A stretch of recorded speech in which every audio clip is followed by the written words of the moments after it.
I'll be going over my top digital background tips that drastically improved my art. If you spend too much time stressing or fussing over your backgrounds, these tips can help you simplify and speed up your process. Again, these are the tips that helped me. There's always the possibility that it won't help you the same way, but you can draw however you want. If you have your own tips that helped you with your backgrounds, feel free to share as a comment down below. Don't let your background overtake the character if it's not the focus. That's the number one thing that I see all the time, is that people were like, they'll draw in the background and it'll be like crazy busy, super filled with a bajillion things, but it's not the focus. And then it takes away from the character that you're drawing. 3 strats that I usually use are to use less detail overall, just forfeit the detail. Sometimes it's better just not to add in enough detail at all. Blur it. If you draw in something, blur the background so it fades away from the character. Or have no background at all. Just don't put in a background if you don't want it to overtake a character. If you have, you know, there's a character in front, if you don't want it to be the main focus of what the composition is, then either use less detail or blur it. If it's not the main focus of anything, you really don't have to make it super detailed. Try this experiment with me. Choose something in your current environment and focus on it. Do you see the background around it in full detail? No, it's out of focus. Our eyes can only focus on one thing at a time, so if you make everything highly detailed in an artwork, it will lack focus and realism as well.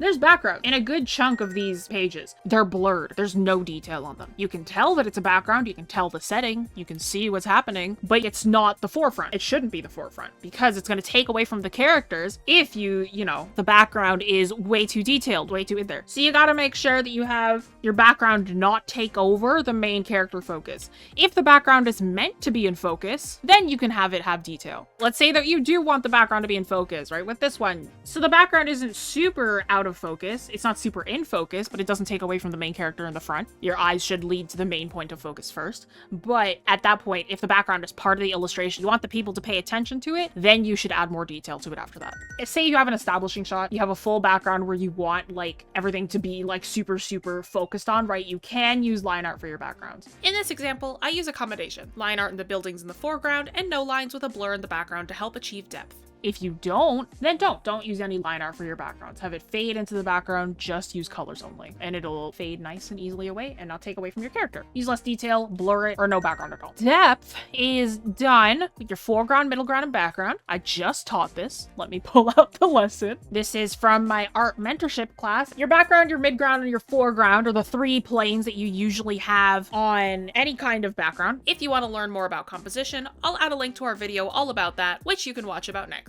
But if you would like to add depth, say if you have like something coming closer to you, something that's a little bit farther away, if you have a blur, you can tell that these tree leaves are directly in the front because they're nice and blurred. They're kind of covering the camera. It shows a bit of a short focal length. Same deal with here. If you want depth with something that's coming closer towards you, you can blur it. The thing that is in focus will be nice and sharp, very easy to see, but the thing that comes closer to you will be a lot blurrier. But yeah, you can add depth by just blurring. I didn't write any of that down because that's backgrounds in general. Texture, let's do this. Plants, props, that sort of thing, and the light can be done with a lot less detail than you think, right? A lot of people end up like, especially with like bushes or like trees, they'll end up trying to draw a bunch of little leaves all the time, a bunch of little grass, like bits, so on and so forth. Plants can just be a swipe of the brush. It can just be like a little tick, right? Chairs can be like 5 lines put together. They don't even need to be like rendered out like crazy, right? If it is not the focal point, don't focus on it. Stay zoomed out. If you're working on a background, don't zoom in constantly. If you zoom in all the time, it is going to make you focus in on places that you don't need to focus on. It's going to make you worry about detail that you don't need to worry about. If you like try and zoom in all the time, it's going to slow you down and it's going to make things way too overly detailed. Trees, little information, very small amount of information. Zoomed out, you can tell it's kind of a foggy day in a forest, kind of looking up at some grass. Zoomed in, it's like 3 brushstrokes. There's no detail here. It's an illusion. It's false. Stay zoomed out. I did this whole background with like this zoom length. I didn't change anything. I did not do anything extra. These leaves at the front, you can tell that they're leaves. You can tell that these are grass blades. It's a single line. Nothing different about it. I didn't spend forever on it. It works just fine. Even with this one, you can tell this is the grass. There's just tiny little ticks for grass. You can tell that it's grass. You can tell that he's lying in a forest. You can tell this is a bush, all right? There's just a little bit of texture rendering, right? You really don't need that much detail for a background. It's called an illusion of detail. Let's say if I was drawing a bush, got a bush shape going on here. If you'd like to support the channel and the creation of free arts education, become a member on Patreon.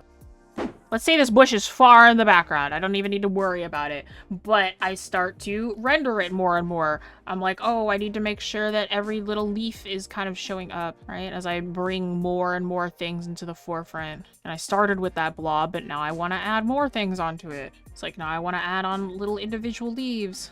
And let's keep going. If I just keep on adding more and more leaves, make this texture even more dense. And then I'm like, oh man, this doesn't look like a perfect leaf. Let me zoom in more and let me try and like make every single leaf like a perfect leaf shape. And then I go in and I'm like, no, wait, I want to like add in the texture of each leaf as well. Right? And I go in and I start like doing like, don't do this. This is too much detail. If this is the thing that is in the background, this is too much detail.